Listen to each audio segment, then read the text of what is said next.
Hey there, good morning, good afternoon, good evening to all of you here that are watching this and are continuing this series of GoPro 7 Steps to Becoming a Professional Network Marketer. We've been going through this a little bit at a time. This is not going to be a very long one. Hopefully you can get some stuff out of it. It's a little warm today, but anyway. This is the game plan interview part 5. Okay, if you want to watch the part 4, go back and watch the first part of the videos and then like, subscribe, and find the videos that you like, and just hopefully you can glean some good stuff from him.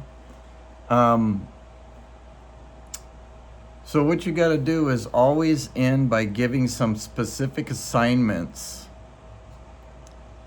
to your distributors or to your new people that join you. And one thing I've learned, that in new distributors, what they do is they crave direction. They don't know where to go. They don't know what to do. So give them direction on where to go. They're always looking for it. And once they learn it, then they can teach somebody else, right? Because this is about duplication. If you can duplicate this, you're going to go a lot farther.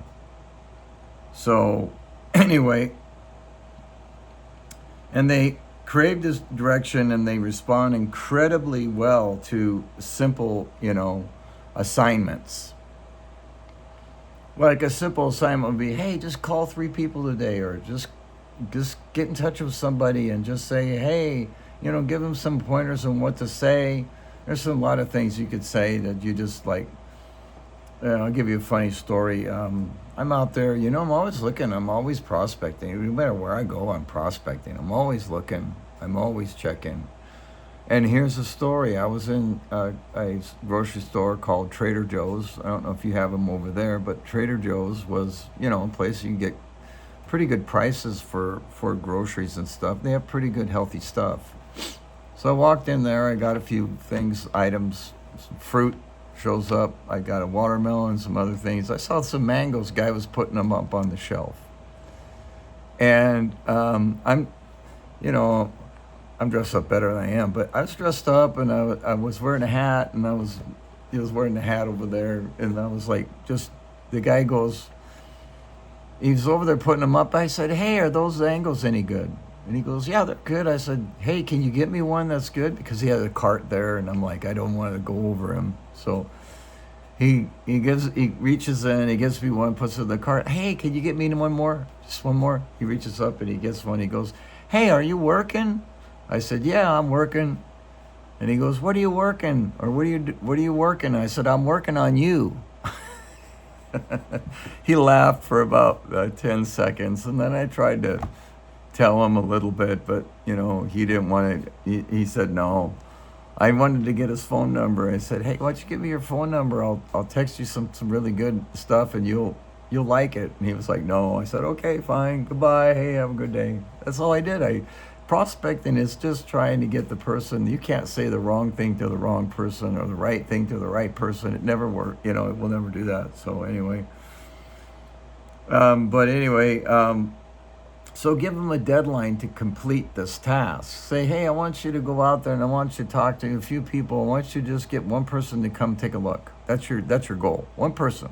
Just get one person to come back and to get their phone number, or just try. Just get their phone number. Put them on your contact list, and just put it there. You don't have to sell them anything. Just make a friend and try to get their phone number and tell them you'll contact them later. And that's what you should do. Always, always, always continue your list on what you're doing. Just continue your list. And then tell your distributor, tell the guy that you got involved in this, to say, hey, when you do that, you got to get back to me, okay? On a specific date. Let's say, it's Friday, and you say, hey, you're going to go out, you're going to do this, real small task. Hey, just get a phone number from somebody. And then next Friday, we're gonna get back together. So call me next Friday on this date, and let them do it.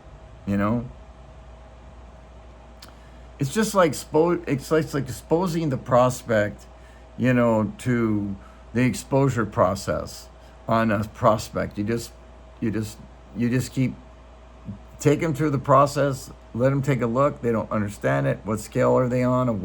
On a 1 to 10. 1, you don't want me talking to you again. 10, you want me to call you back. I mean, you want to get started right now. Where are you on the scale? They might say 5. Great. I know I need to give them another exposure and another exposure and another exposure. Hey, take a look at this. Hey, I got this product. Hey, try this out, or whatever. You know, let me show you this. Let me show you that. You know, I just say, hey, take a look at this. Hey, take a look at that. You got all kinds of things you could keep them informed with. You know, there's lots of things. Be creative. So, you know, it doesn't end, okay? It doesn't end when they become a distributor. People think, oh, I got the guy in, great, I could relax. No, it doesn't end there. You got to keep that guy coming along because he'll quit. Because the professionals, what they do is they continue to go from exposure to exposure and assignment to assignment. The purpose of all of this is to help the new distributor get over the line, okay? When someone gets started, there's always a line between success and failure, right? And on one side of the line, it's easier to quit than to continue.